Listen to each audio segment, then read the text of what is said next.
Hello dear students, आज की video में आपका स्वागत है। तो पिछली वीडियो में हमने देखा था कि एक्सेस स्पेसिफायर क्या होता है। पब्लिक और प्राइवेट जो सेक्शन हम डिक्लेयर करते हैं वो क्या होते हैं। पब्लिक और प्राइवेट को ही एक्सेस स्पेसिफायर या एक्सेस मॉडिफायर्स बोला जाता है। तो इससे हम डाटा को प्राइवेट यानी हाइड कर सकते हैं और पब्लिक यानी कि अनहाइड भी कर सकते हैं। तो इनको आप किसी भी तरीके से यूज कर सकते हो। जैसे आपके सामने तीन आपकी क्लास बनाई हुई है, क्लास स्टूडेंट तीन बार मैंने डिफाइन किया गया है। पहले में प्राइवेट लिखा हुआ है, इंट एज लिखा हुआ है और पब्लिक में इंट रोल नंबर। इसका मतलब क्या है कि एज है वो प्राइवेट है और रोल नंबर है वो पब्लिक है। दूसरी क्लास मैंने बनाई है उसमें इंट एज लिखा है, इससे पहले प्राइवेट नहीं लिखा। तो आपको पता है कि क्लास में बाय डिफॉल्ट प्राइवेट ही होते हैं डाटा मेंबर्स। तो एज अपने आप प्राइवेट है और पब्लिक में रोल नंबर लिख दिया जैसे पिछली क्लास में लिखा था। तीसरी क्लास क्या है, वही सेम क्लास है लेकिन इसमें पब्लिक पहले ले लिया, रोल नंबर को पहले ले लिया और पब्लिक सेक्शन भी पहले ले लिया, प्राइवेट बाद में ले लिया। तो ये तीनों क्लास बिल्कुल सेम है। एक में हमने प्राइवेट वर्ड यूज ही नहीं किया तो बाय डिफॉल्ट वो ऊपर एज लिखा है वो प्राइवेट हो गया, और बाकी दोनों में पब्लिक और प्राइवेट यूज किया लेकिन ऊपर नीचे। तो ये तीनों तरीके बिल्कुल सही है एक्सेस स्पेसिफायर को यूज करने के। अब आपके दिमाग में क्वेश्चन आ रहा होगा कि हम प्राइवेट और पब्लिक तो यूज करते हैं लेकिन जो पब्लिक मेंबर्स है उनको क्लास के बाहर हम एक्सेस नहीं कर सकते, यूज नहीं कर सकते, तो बनाते क्यों है या हम उनको कैसे यूज कर सकते हैं पब्लिक डाटा मेंबर्स को।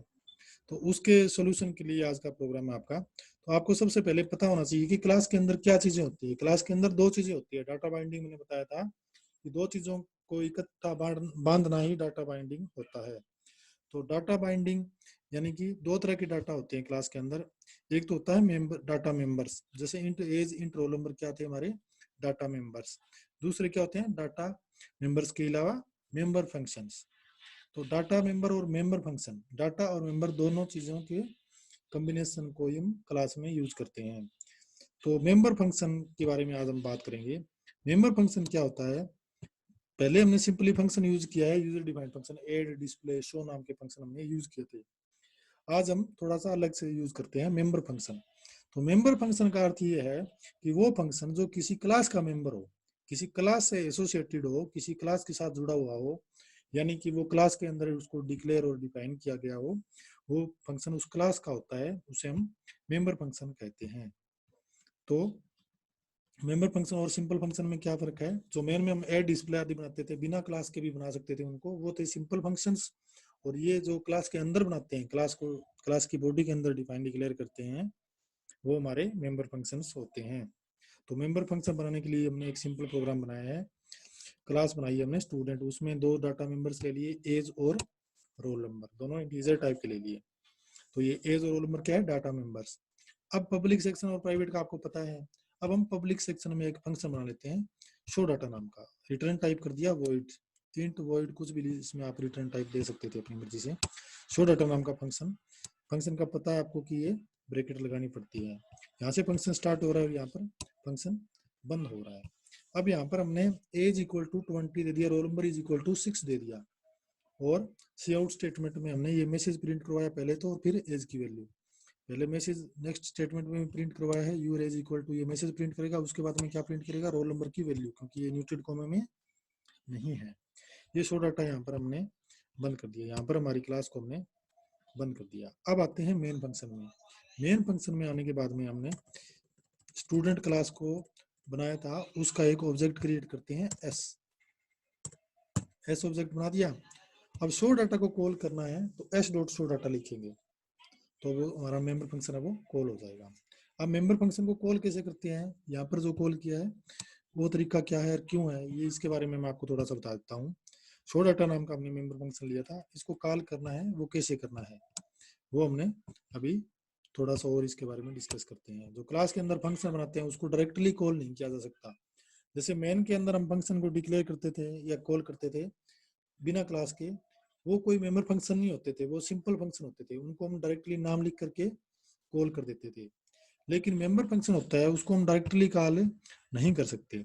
उसके तरीका क्या है, डॉट ऑपरेटर है।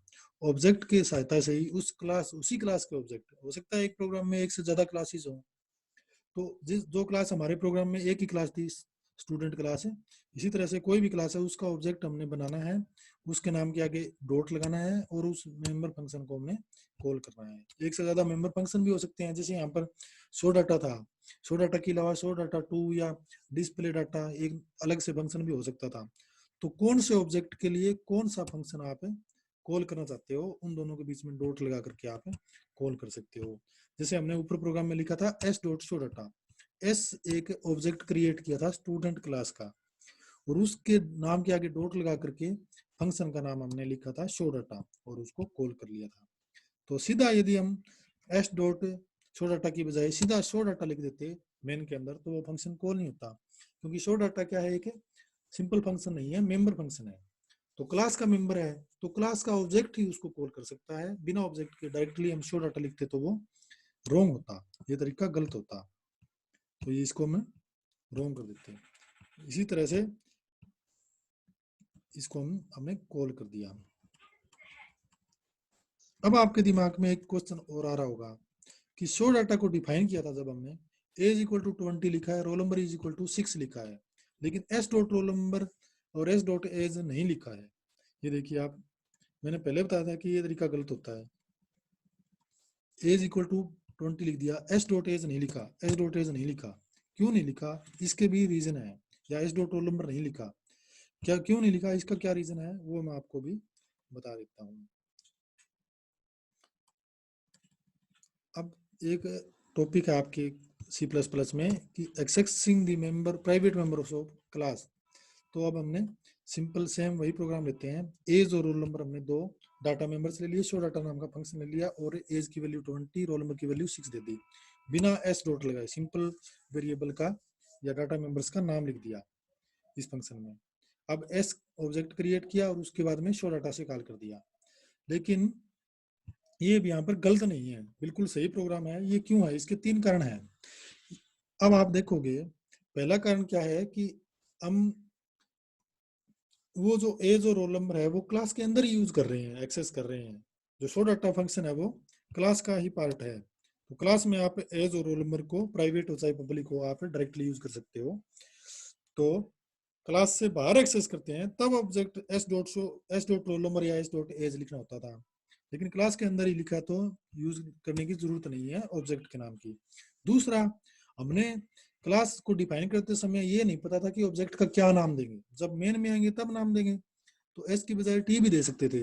तो हमें पहले नहीं पता कि कौन सा ऑब्जेक्ट या ऑब्जेक्ट का क्या नाम देंगे, इसलिए हमने एस डॉट रोल नंबर या एस डॉट एज नहीं लिखा। तीसरा कारण ये है कि क्लास है जो वो उसके एक से ज्यादा वो हो सकते हैं, ऑब्जेक्ट्स क्रिएट कर सकते हैं, एस टी यू कितने भी ऑब्जेक्ट हम क्रिएट कर सकते हैं।